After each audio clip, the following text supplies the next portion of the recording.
Innal hamdalillah nahmaduhu wa nasta'inuhu wa nastaghfiruh wa na'udzu billahi min shururi anfusina wa min sayyiati a'malina. Man yahdihillahu fala mudilla lahu wa man yudlil fala hadiya lahu. Wa asyhadu an la ilaha illallah wahdahu la syarika lahu wa asyhadu anna Muhammadan 'abduhu wa rasuluh.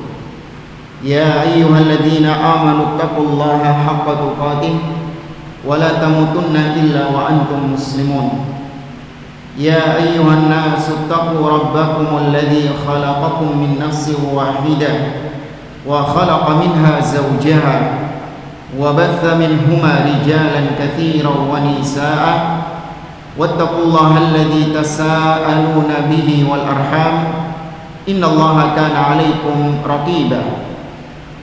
Ya ayyuhalladzina amanu taqullaha wa qulu qawlan sadida yuslih lakum a'malakum wa yaghfir lakum dhunubakum wa may yuti'illaha wa rasulahu faqad faza fawzan 'azima. Amma ba'd, fa inna asdaqal hadithi kitabullah wa khairal huda huda Muhammadin sallallahu alaihi wasallam wa syarrul umuri muhdatsatuha wa kullu muhdatsatin bid'ah wa kullu bid'atin dhalalah wa kullu dhalalatin finnar. Ma'asyiral muslimin, ikhwani fillah wa akhwati rahimani wa rahimakumullah, para jamaah Masjid Al-Hikmah yang semoga dirahmati oleh Allah Subhanahu wa taala. Alhamdulillah, segala puji bagi Allah Azza wa Jalla yang melimpahkan kepada kita nikmat-nikmatnya yang begitu banyak.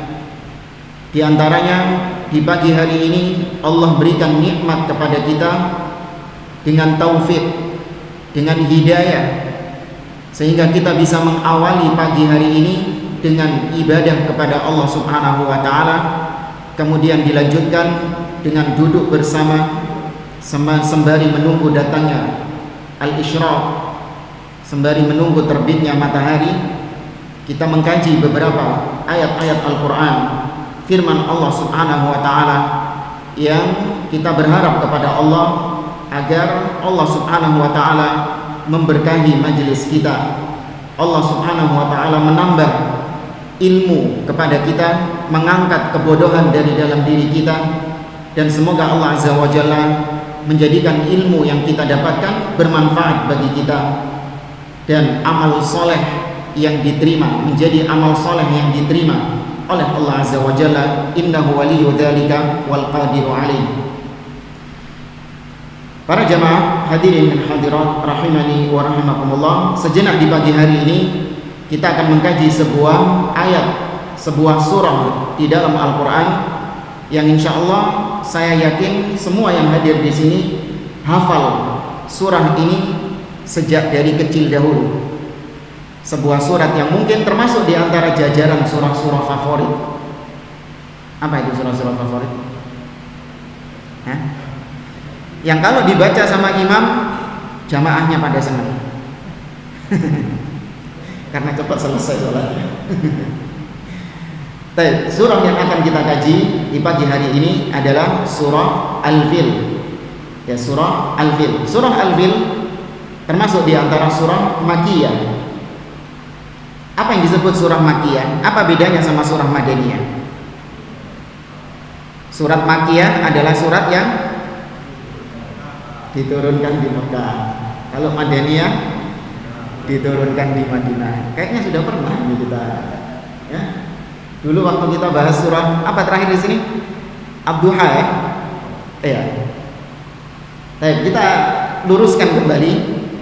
Para ulama ketika membagi surah Makkiyah dan Madaniyah itu tidak berbicara tentang tempat diturunkannya surat tersebut atau ayat tersebut.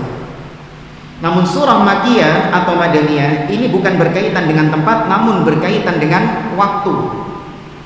Surah Makkiyah yang sahih, yang benar adalah surah yang diturunkan pra hijrah, sebelum hijrahnya Nabi SAW. Tidak peduli turunnya mau di mana, pokoknya kalau itu sebelum hijrah maka disebut dengan Makkiyah. Sebaliknya Madaniyah adalah surah atau ayat yang diturunkan pasca hijrahnya Nabi SAW. Mungkin ada yang bilang, "Dolah kok doa ya Ustaz? Nabi berarti sebelum hijrah di mana?"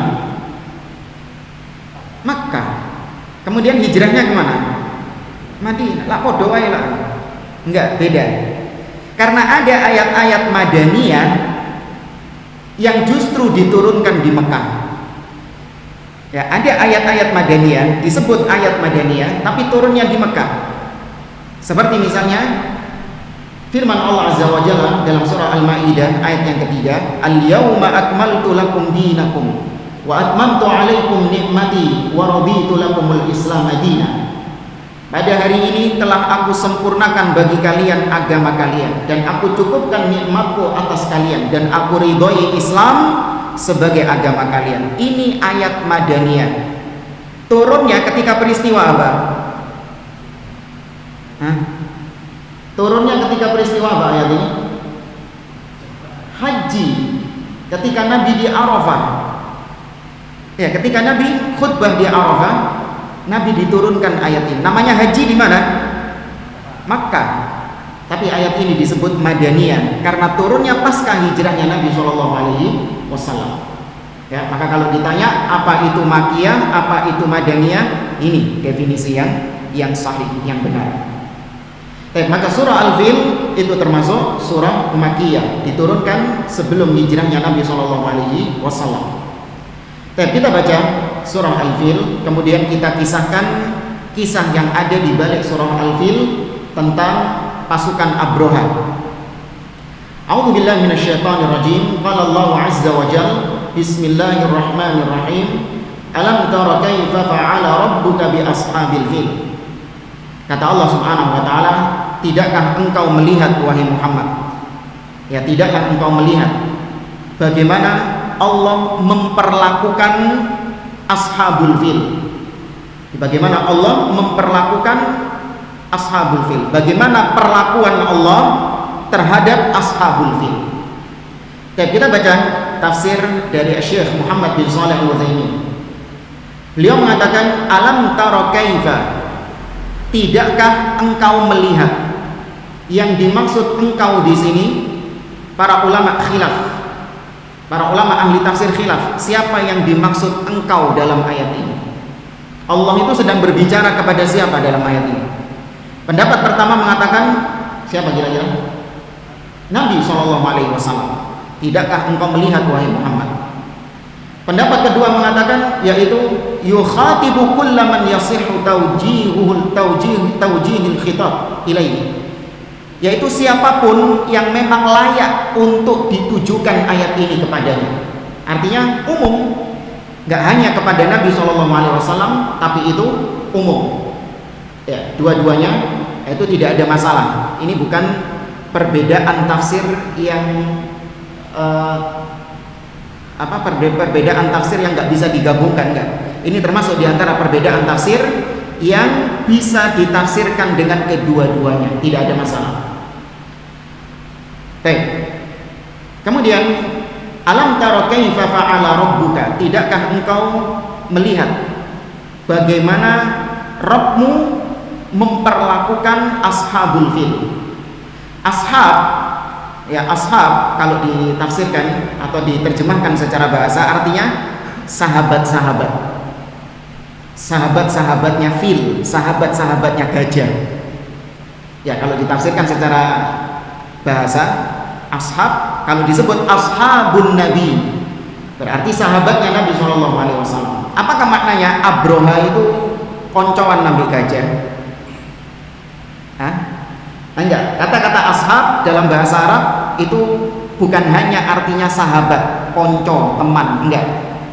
Tapi kata-kata ashab adalah siapapun yang menyertai orang tersebut. Ya, siapapun, apapun yang menyertai orang tersebut itu disebut sahib. Contoh misalnya, ketika saya tanya, man sahibu hadhihi sayyarah? Siapakah sahabatnya mobil ini? Berarti maknanya pemilik mobil tersebut. Karena orangnya, pemiliknya itu pasti menyertai mobilnya. Itu disebut sahib, ashab. Kata para ulama juga, kata-kata ashab di dalam dalil-dalil Al-Quran ataupun Sunnah itu ada 3 modelnya. Yang pertama, sahabat secara istilah syar'i. Sahabat secara istilah syar'i. Kalau disebut sahabat, berarti maknanya adalah secara istilah syar'i, maknanya adalah siapa saja yang berjumpa dengan Nabi Muhammad SAW, berjumpa face to face, kemudian dia beriman kepada Nabi dan mati di atas keimanan tersebut, maka ini disebut sahabat secara syar'i. Meskipun cuma ketemu sekali tok, tapi dia beriman kepada Nabi dan meninggal di atas keimanan, dia tetap disebut sahabat Nabi SAW. Kemudian jenis yang kedua adalah sahabat dari sisi urf. Sahabat dari sisi urf, yaitu di antara para sahabat itu tadi ada sebagian orang yang dia itu sudah kenal sama Nabi sejak dahulu, sudah menyertai Nabi SAW sejak dahulu, sudah masuk Islam sejak dahulu, bahkan kemana-mana itu seringnya sama Nabi SAW. Seperti siapa?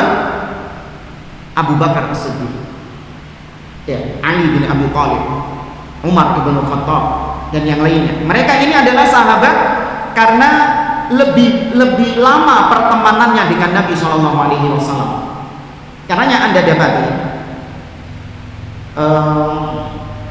diriwayatkan dalam riwayat Abdullah bin Abbas radhiyallahu taala anhu, pernah suatu ketika Nabi SAW itu mengatakan kepada para sahabat-sahabat yang lain, ada banyak sahabat ini, Nabi mengatakan kepada mereka, la uqtiyanna rayata ghadan rajulan yuhibbullaha wa rasulahu wa yuhibbuhullahu wa rasuluh.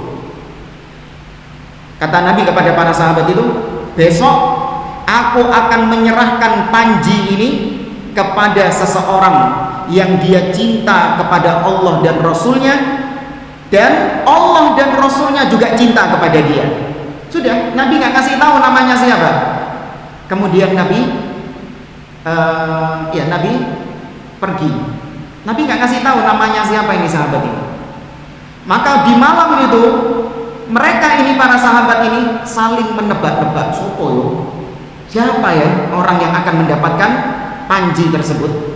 Mereka saling menebak-nebak. Kemudian ada yang nyeletuk. Apa nyeletuk?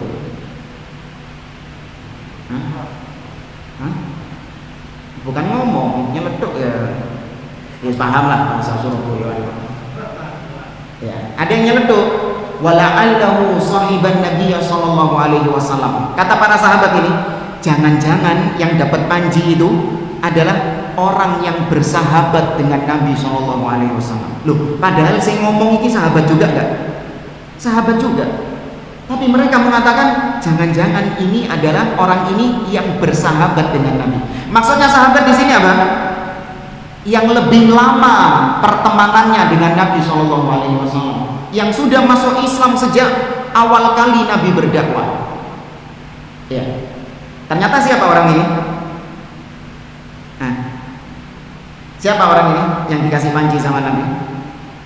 Orangnya sakit mata, kemudian disuruh datengin sama Nabi SAW, didoni sama Nabi, diludahin sama Nabi. Tapi khusus Nabi ya ini ya, jangan ditiru. Karena ludahnya Nabi SAW barokah. Kalau kita COVID nanti, jangan. Terus sembuh orangnya ini. Siapa sahabat ini? Ali bin Abi Thalib. Ya, yang dikasih panji ini Ali bin Abi Thalib. Baik, ini sahabat dari sisi urf, yaitu yang lebih banyak pertemanannya dengan Nabi SAW dan lebih lama. Kemudian yang ketiga, ketika disebut sahabat, itu maknanya adalah siapapun yang hidup bersama Nabi SAW, mukmin bihi aw la yu'min bihi. Entah dia beriman atau tidak beriman, pokoknya dia hidup bersama Nabi SAW, itu juga disebut sahabat secara lughah, secara bahasa. Abu Jahal secara bahasa sahabat Nabi SAW. Abu Lahab secara bahasa sahabat Nabi. Orang-orang kafir Quraisy, mereka secara bahasa sahabat Nabi SAW. Karena yang Allah mengatakan dalam surah An-Najm, wan najmi idza hawa ma dhalla sahibukum wa ma ghawa. Allah mengatakan itu kepada orang-orang kafir Quraisy. Sohib kalian ini, teman kalian ini, dia itu bukanlah orang yang tersesat. Siapa yang dimaksud sohib kalian ini? Nabi Muhammad SAW. Allah mengatakan, ma dhalla sahibukum wa ma ghawa. Maka yang disebut ashabul fil dalam ayat ini adalah orang-orang yang menyertai gajah tersebut. Ya, kalau diterjemahkan pasukan gajah ya. Kita baca dulu. Kemudian kata Allah, alam yaj'al kaidahum fi tadlil. Bukankah Allah telah menjadikan makar-makar mereka, ya, Allah Subhanahu wa taala telah menjadikan tipu daya mereka fi tadlil, sia-sia. Rencana mereka, makar mereka Allah jadikan sia-sia, hancur semuanya rencana ashabul fil ini. Wa arsala alaihim tayran ababil, dan Allah utus kepada mereka burung-burung yang banyak. Tarmihim bihijaratin min sijil, burung-burung ini melempari mereka dengan batu-batu kerikil. Ya, dengan batu-batu kerikil. Faja'alahum ka'asfin ma'kul, dan Allah jadikan mereka ini, ashabul fil ini, Allah jadikan mereka binasa seperti daun-daun yang sudah remuk, yang sudah dimakan sama ulat-ulat itu. Ini secara ringkas surah Al-Fil, hanya 5 ayat saja. Kita baca kisahnya tentang ashabul fil. Ashabul fil hum ahlul Yaman.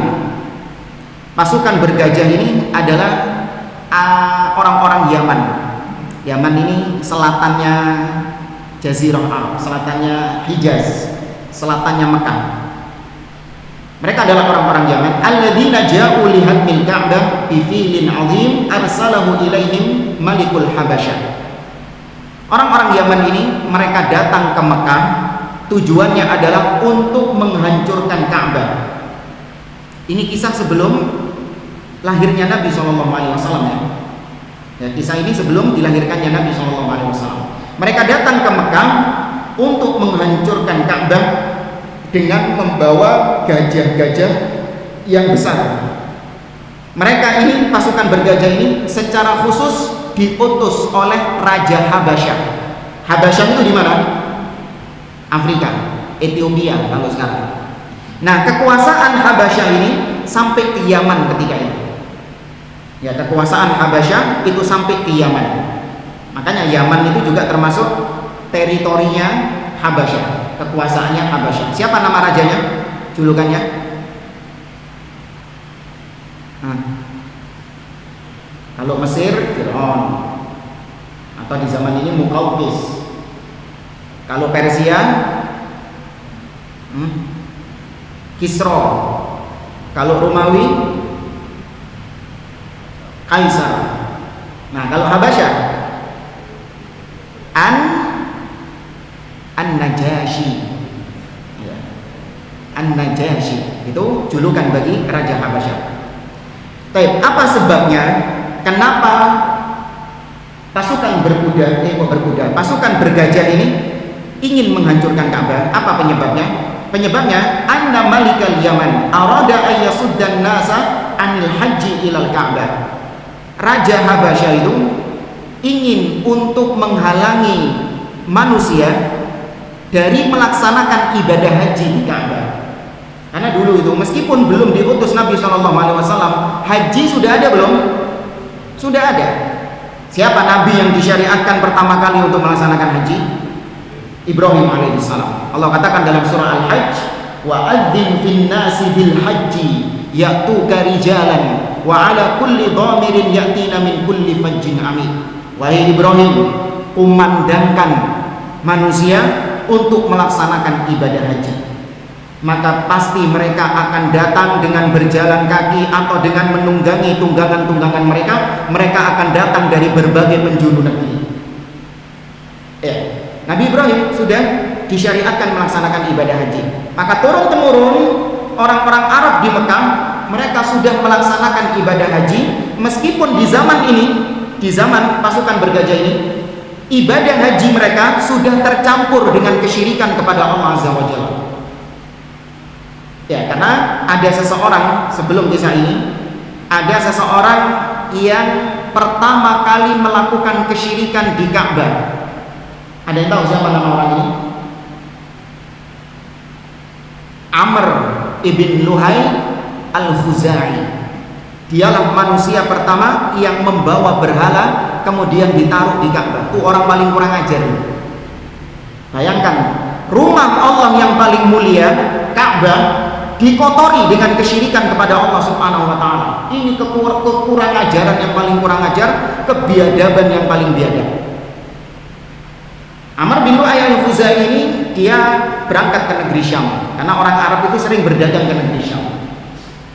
Sesampainya di sana dia ngelihat ahlul kitab, Yahudi dan Nasrani. Mereka ini sebagiannya kok banyak yang menyembah berhala-berhala. Padahal mereka ini adalah orang-orang yang diberi kitab. Yahudi Nasrani ini diberi kitab Taurat dan Injil. Maka Amr bin Lu'ay mengatakan ahlul kitab ini orang yang mendapatkan petunjuk karena mereka punya kitab. Maka kenapa kita nggak meniru cara ibadahnya mereka, yaitu beribadah kepada Allah melalui berhala? Dibawa berhalanya ini dari Syam, kemudian dibawa ke Mekah, ditaruh di Ka'bah. Jadi mulai ke Syam ini nggak oleh-oleh syirik, membawa oleh-oleh kesyirikan. Kemudian ditaruh di sana dan dia memanggil, menyeru manusia untuk beribadah kepada Allah melalui berhala tersebut. Karena Amr bin Lu'ay al-Khuzai ini adalah orang terpandang, orang yang ditokohkan, ya, orang yang dianggap soleh. Maka ketika Amr bin Lu'ay menyeru mereka untuk beribadah kepada Allah melalui berhala, ditaati enggak? Ditaati sama mereka. Ini tokoh ini. Ya, ini orang alim ini. Ditaati. Tanpa perlu waktu lama, Mekah menjadi trendsetter kesyirikan di Jazirah Arab. Menjadi pusat kesyirikan di Jazirah Arab tanpa waktu lama. Orang-orang dari Yaman, kemudian dari Syam, kemudian dari Irak, mereka ketika musim haji mereka datang ke Mekah. Ngelihat orang-orang Mekah model anyar, ibadahnya pakai berhala, melok mereka. Ikut yang ke Syam, yang dari Syam pulang haji bawa berhala juga. Yang dari Yaman pulang haji bawa berhala juga, dan seterusnya. Tersebar kesyirikan ketika itu. Itu Amr bin Lu'ay al-Khuzai. Tapi setiap tahun mereka tetap melaksanakan ibadah haji dengan kesyirikan kepada Allah Subhanahu wa taala. Dengan cara-cara yang baru yang gak pernah diajarkan oleh Nabi Ibrahim alaihissalam sebelumnya. Tawaf mudho. Iya. Mereka kalau tawaf di Ka'bah telanjang. Karena menurut mereka gak pantas baju ini. Baju yang sering dipakai berbuat maksiat, baju yang dipakai berbuat zalim, gak pantas untuk tawaf di Ka'bah, gak pantas. Kalau gak punya uang buat beli baju baru, maka lebih baik ditanggalkan bajunya, tawaf dalam keadaan telanjang. Ini bid'ah dalam agama. Nabi Ibrahim gak pernah ngajarin kayak gitu, dimuncul-munculkan sendiri sama mereka.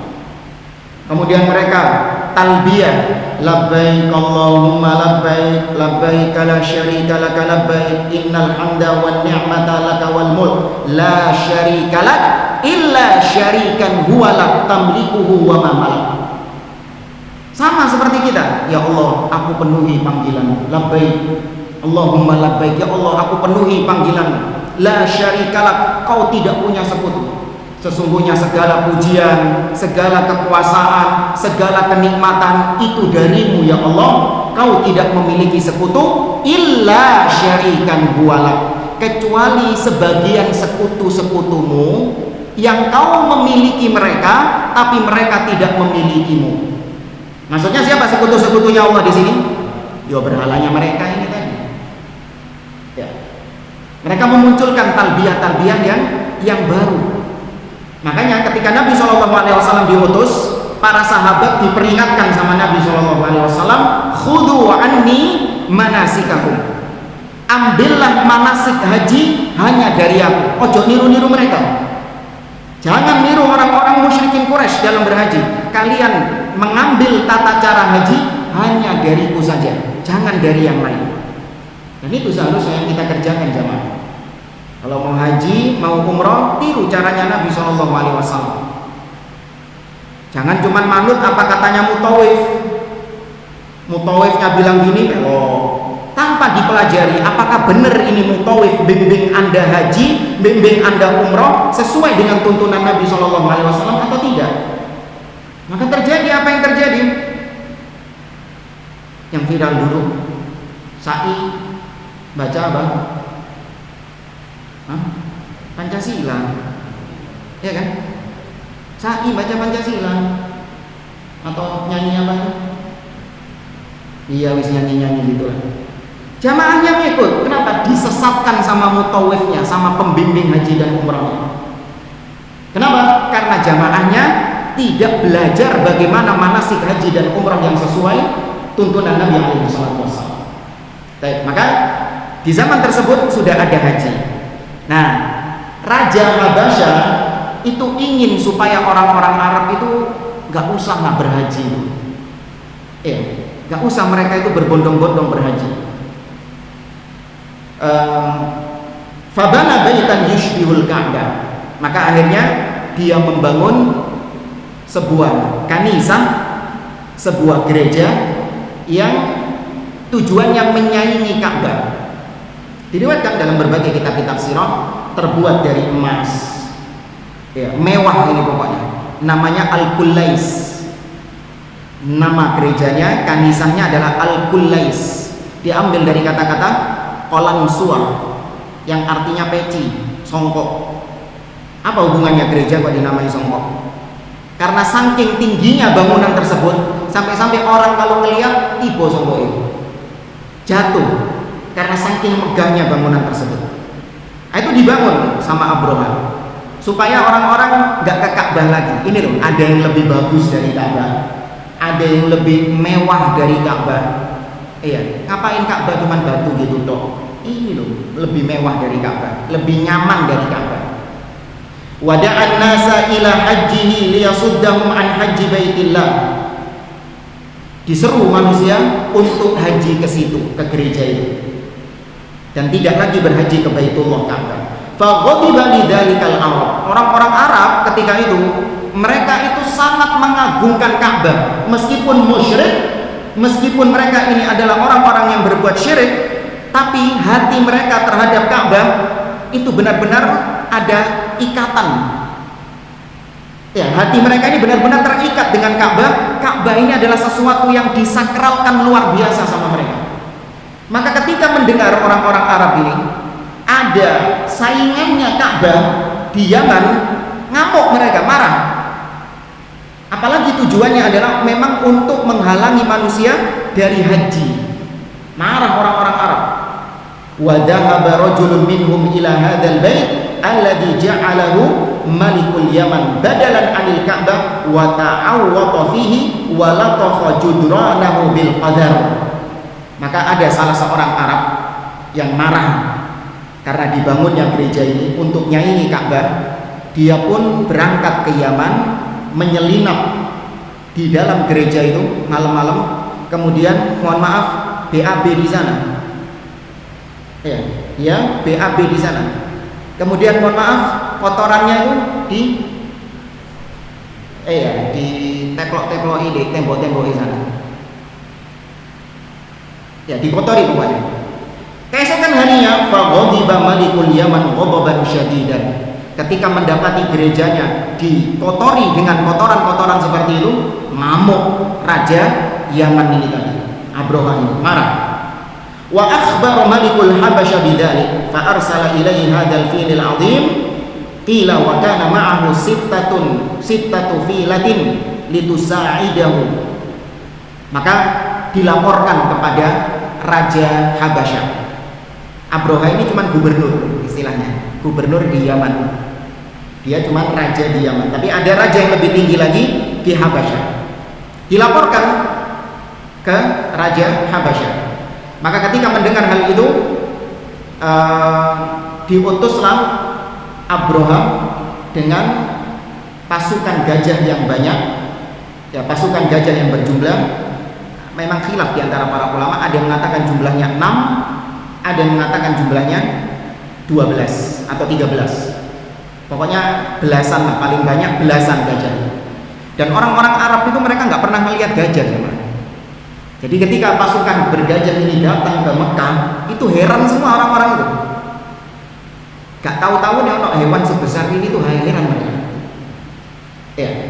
Dan gajah yang ditunggangi sama Abroha itu adalah gajah yang paling besar dari semua gajah-gajah yang ada ketika itu.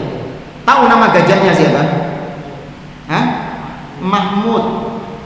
Ada yang namanya Mahmud di sini. Nama gajahnya Mahmud.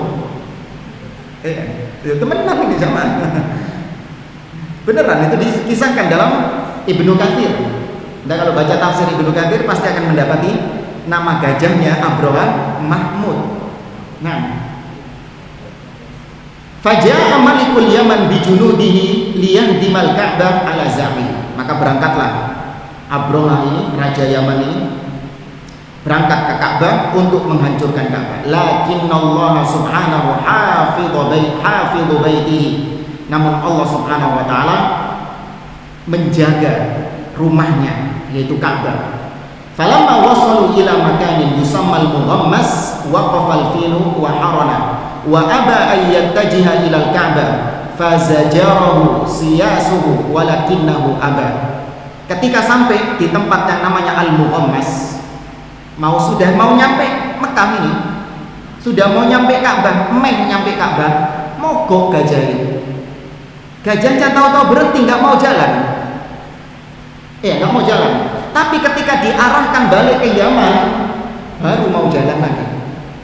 Ketika diarahkan ke Ka'bah lagi, menderum. Apa menderum? Duduk. Nggak mau jalan. Fa'idha wajjahu ilal Yaman intalaqa yuharwil wa in wajjahuhu ila Makkah waqafa. Ini tadi.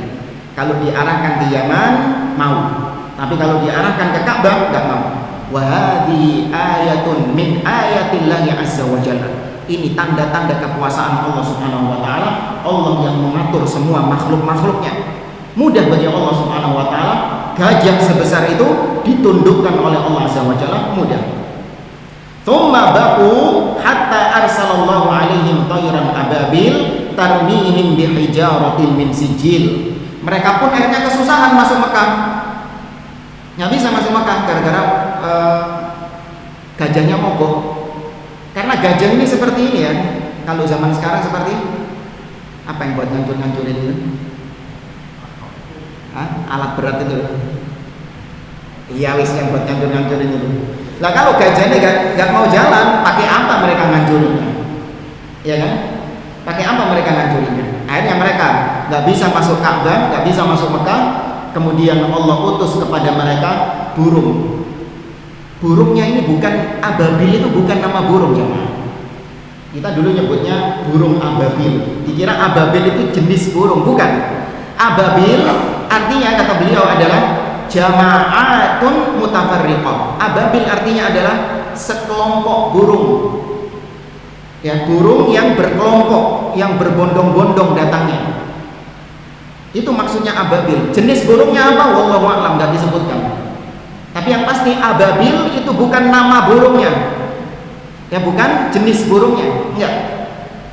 Ya, ababil sekali lagi artinya berbondong-bondong atau berjamaah. Banyak datangnya. Kalau buruk, nah itu memang nama hewan tersebut. Ya, buruk itu memang nama hewan tersebut. Tapi kalau ababil itu bukan nama burungnya. Allah utus kepada mereka burung yang melempari mereka dengan hijarah min sijil, dengan batu-batu sijil. Ya, sijil at-tin al-mushawwi li'annahu yakunu ashab wa hadzal hajar laisa kabiran bal huwa saghirun yadribul wahidu min haula ma'a ra'sihi wa yakhruju min duburihi wal iyadu billah. Kata beliau, burung-burung ini mereka itu dalam riwayat yang lain membawa 3 kerikil. Ya, membawa 3 kerikil. Kerikil ini yang satu ditaruh di tangan burung, bukan tangan, kakinya. Yang satu ditaruh kakinya, yang satunya lagi di mana? Di paruhnya. Masing-masing kerikil ini itu sudah ada jatahnya. Kerikil ini buat fulan, kerikil ini buat fulan, kerikil ini buat fulan. Dalam riwayat disebutkan saking kerasnya kerikil tersebut dan saking kerasnya lemparan burung tersebut, sampai-sampai ada di antara pasukan Abroha yang terlempar kena kerikil itu masuk ke mulutnya, keluar di duburnya. Ya, masuk mulutnya sampai keluar di duburnya. Saking dahsyatnya. Wallahu a'lam, tidak ada riwayat yang menyebutkan bahwa kerikil itu adalah kerikil dari neraka jahanam. Ya, tidak ada riwayat yang sahih yang menyebutkan bahwa kerikil ini itu adalah kerikil dari neraka jahanam. Ya, tapi umumnya mungkin ya banyak tersebar di kisah-kisah sirah. Kerikil itu adalah kerikil dari neraka jahanam. Padahal sijil adalah tanah yang dibakar supaya keras tanahnya itu. Jadi kerikil. Bukan berarti dibakar di sini adalah kerikil-kerikil neraka jahanam, tidak. Ya, wallahu a'lam, tidak ada riwayat hal tersebut. Faja'alahu ka'asfin ma'kul ay kazar'in akalat bud-dawab wa wada'athu bi'aqdamiha hatta tafattat. Allah jadikan ashabul fil, Allah jadikan mereka binasa seperti daun-daun yang dimakan oleh hewan-hewan kemudian diinjak-injak sama kaki, remuk sudah. Maksudnya menggambarkan betapa hancurnya mereka. Abroha disebutkan dalam beberapa kitab-kitab sirah seperti Ibnu Hisham atau juga yang terbaru Syekh Safiyur Rahman Al-Mubarakfuri dalam sirahnya Ar-Rahiqul Makhtum, disebutkan Abroha ini dia ini sempat berlari ke Yaman, balik pulang ke Yaman dalam keadaan ya tadi dia sudah kena lemparan batu-batu tersebut dalam keadaan luka. Namun belum sampai Yaman, seluruh sendi-sendinya itu lumpuh. Ya, seluruh sendi-sendinya itu lumpuh sehingga belum sampai Yaman Abroha sudah tewas di tengah jalan. Ya, karena lumpuh akibat lemparan tersebut. Jadi memang lemparan-lemparan yang dilakukan sama burung-burung tadi itu tidak semuanya mematikan orang-orang ashabul fil, pasukan bergajah itu. Enggak mesti. Ada di antara mereka yang enggak mati tapi pasti lumpuh. Ya, pasti mereka cacat. Buktinya Aisyah radhiyallahu taala anha mendapati orang-orang yang dulu menjadi ashabul fil di zamannya Aisyah radhiyallahu taala anha. Berarti mereka masih hidup. Ya, tapi kebanyakan mereka mati.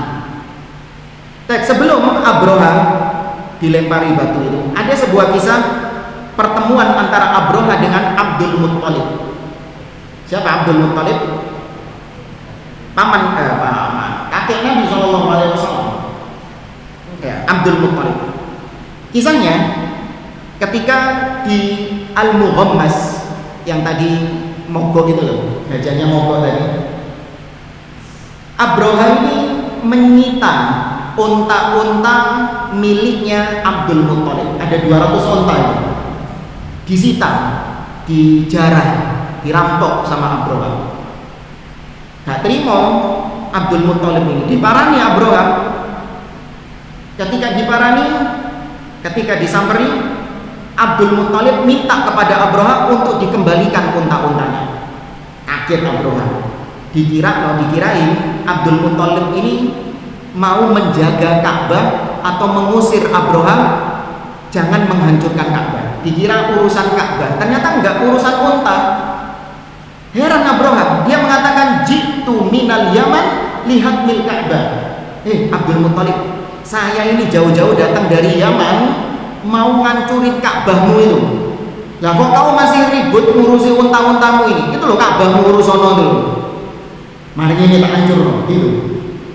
Padahal mogok gajah, sampai nyesek. Padahal mogok gajah, guys.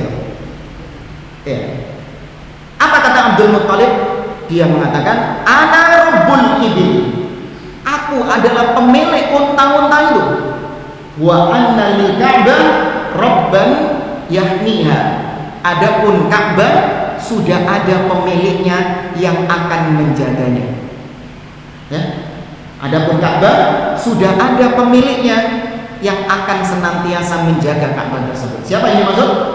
Allah Subhanahu wa taala. Nah, itu menunjukkan bahwa orang-orang musyrikin di zaman tersebut, ya mereka meskipun syirik kepada Allah Subhanahu wa taala, namun mereka masih tetap bertauhid dari sisi rububiyah.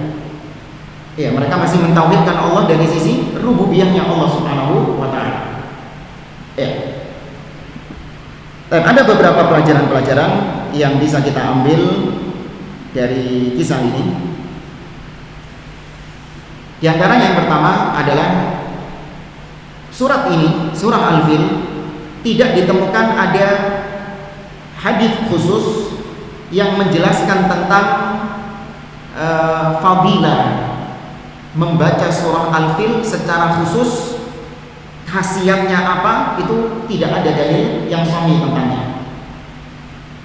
Maka nggak boleh seseorang mengkhususkan suatu surat di dalam Al-Quran tanpa ada dalil dari Nabi SAW. Dia khususkan dibaca di malam tertentu, di waktu tertentu, dengan bacaan-bacaan tertentu, bilangan-bilangan tertentu. Ini tidak dibolehkan dalam agama kita, karena itu termasuk mengada-ngada di dalam agama.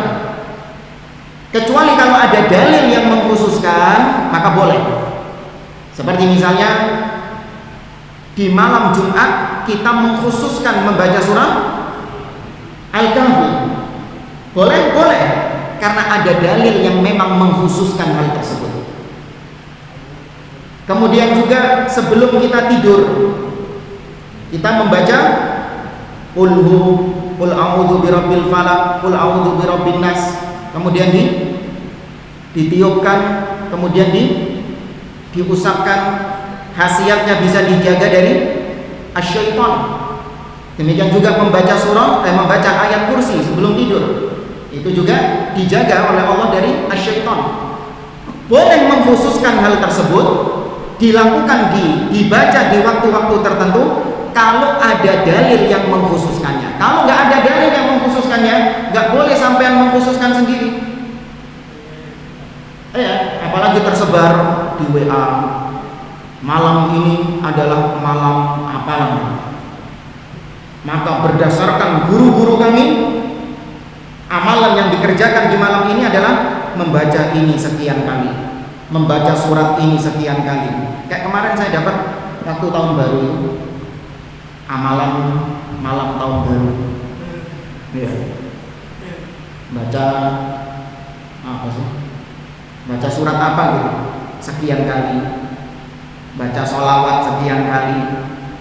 Ya, kemudian baca ini sekian kali, ditutup dengan sujud. Kemudian apa? Maka tahun depan dosa-dosanya akan diampuni sama Allah. Iya. Bikin sendiri, kemudian khasiatnya dikarang-karang sendiri sama dia. Ini haram. Mensyariatkan sesuatu yang tidak disyariatkan Nabi SAW, haram hukumnya. Nah, surah Al-Fil ini mengingatkan saya pada mungkin sebagian ibu-ibu ya. Wallahu a'lam kalau masih ada sampai sekarang. Sebagian ibu-ibu ketika lagi hamil mengkhususkan membaca surat apa? Yusuf. Cek ganteng anaknya. Iya. Mengkhususkan memang sengaja dia. Ketika ditanya, "Bu, kenapa kok baca surat Yusuf?" Apa motivasinya? Karena saya hamil.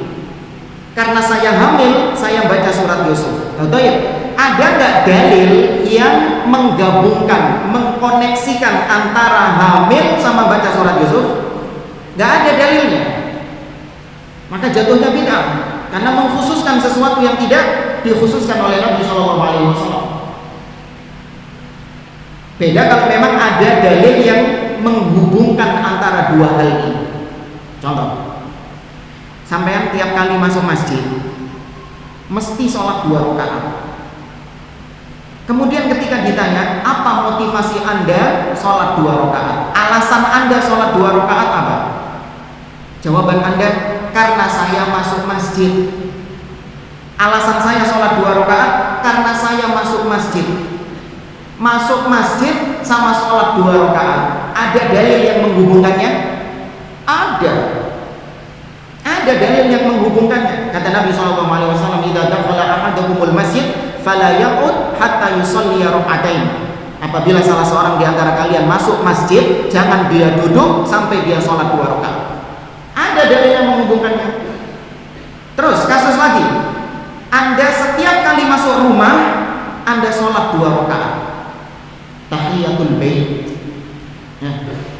Kalau masuk masjid tahiyatul masjid. Ini tahiyatul bait. Ketika ditanya sama istrinya, "Mas, Pak, tak delok-delok mesti masuk rumah mesti sholat 2 rakaat. Apa motivasinya?" "Iya, karena saya masuk rumah maka saya sholat 2 rakaat." Nah, masuk rumah sama sholat 2 rakaat, ada nggak dalil yang menghubungkannya? Tidak ada. Maka jatuhnya itu adalah perkara yang mengada-ngada. Bukan berarti maknanya Anda nggak boleh sholat sunnah di rumah, enggak. Tapi jangan mengkaitkan sesuatu dengan amalan Anda, apa-apa yang memang tidak pernah dikaitkan di dalam agama ini. Maka ketika ada ibu-ibu yang kalau biasanya hamil baca surat Yusuf, tak bilang sama saya, "Oh kalau gitu kalau pingin anaknya sampean gemuk, baca surat Al-Fil." Ya kan gitu. Boleh dong, cek anak gemuk, sehat, baca surat Al-Fil. Karena apa artinya? Baca. Cek anak sampean ini kuat seperti gajah. Boleh kayak gitu sama? Rusak agama. Nah, dan kemudian pelajaran berikutnya, perhatikan bagaimana Allah Subhanahu Wa Taala menjaga rumahnya, menjaga Ka'bah. Padahal penduduk Mekah ketika itu adalah orang-orang musyrikin yang menyekutukan Allah Subhanahu Wa Taala. Namun Allah tetap menjaga rumahnya, menjaga Ka'bah. Dijaga sama Allah Subhanahu Wa Taala, tidak sampai dihancurkan sama Abraha. Kemudian Nabi SAW setelah diutus, beliau itu punya keinginan untuk merobohkan Ka'bah juga. Tapi nggak jadi dikerjakan sama Nabi SAW. Kenapa? Karena khawatir nanti para sahabat itu menuduh Nabi SAW menghancurkan Ka'bah juga. Kenapa Nabi ingin merobohkan Ka'bah? Kisahnya ketika Nabi belum diangkat jadi Rasul, umur 35 kalau nggak salah, terjadi banjir besar di Mekah. Terjadi banjir yang besar di Mekah, menyebabkan bangunan Ka'bah itu rusak. Maka orang-orang Quraisy mereka patungan, urunan untuk membangun Ka'bah lagi. Tapi dipersyaratkan sama mereka, patungannya gak boleh dari harta haram, gak boleh dari hasil mencuri, mendolimi orang, hasil berzina, bahkan gak boleh dari hasil riba. Orang musyrik kayak tahu riba itu haram. Iya, gak boleh dari hasil riba. Karena persyaratan yang begitu ketat, akhirnya sedikit budgetnya. Olehnya sedikit. Akhirnya dengan dana yang sedikit itu mereka membangun Ka'bah ala kadarnya. Ka'bah yang low budget. Ya, Ka'bah yang dananya sedikit. Sampai-sampai tingginya itu hampir sama dengan tingginya manusia. Pendek bangunan Ka'bahnya itu. Kemudian karena low budget, budgetnya sedikit, Hijr Ismail nggak dimasukkan ke dalam bagian Ka'bah. Tahu Hijr Ismail? Bagian Ka'bah yang udah melengkung itu harusnya masuk ke Ka'bah. Harusnya masuk ke Ka'bah tuh Hijr Ismail itu. Cuman karena tadi dananya mepet, akhirnya nggak sampai ke sana. Nah, Nabi SAW punya keinginan untuk merobohkan Ka'bah dan membangunnya kembali seperti dahulu dibangun sama Nabi Ibrahim dan Nabi Ismail. Nabi mengatakan kepada Aisyah, Nabi mengatakan, laula hittana qaumiki bil kufri lahaddamtul Ka'bah wa banaituha ala qawaid Ibrahim. Wahai Aisyah, kalau bukan karena kaummu orang-orang Quraisy ini, mereka ini baru-baru masuk Islam, sebagian sahabat ini baru-baru masuk Islam. Kalau bukan karena itu, Nabi khawatir nanti Nabi dituduh yang enggak-enggak. Ya, karena mereka masih baru masuk Islam. Kalau Nabi ngancurin Ka'bah, kata mereka ini kepanjangan tangan Abroha. Dulu Abroha gak jadi ngancurin Ka'bah, lah kok sekarang Nabi yang ngancurin Ka'bah? Hanya gak jadi dilakukan oleh Nabi SAW. Ya. Oke. Kurang berapa menit jam?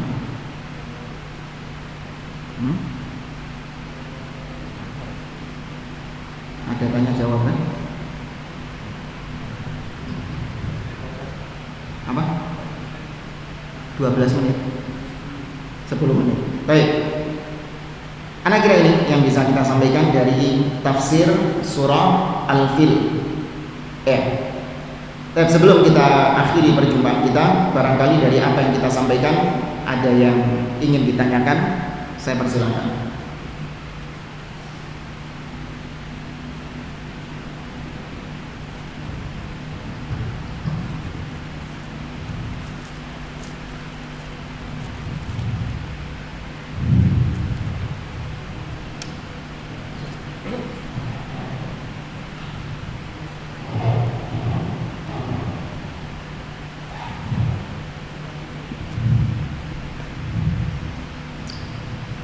Ada jemaah?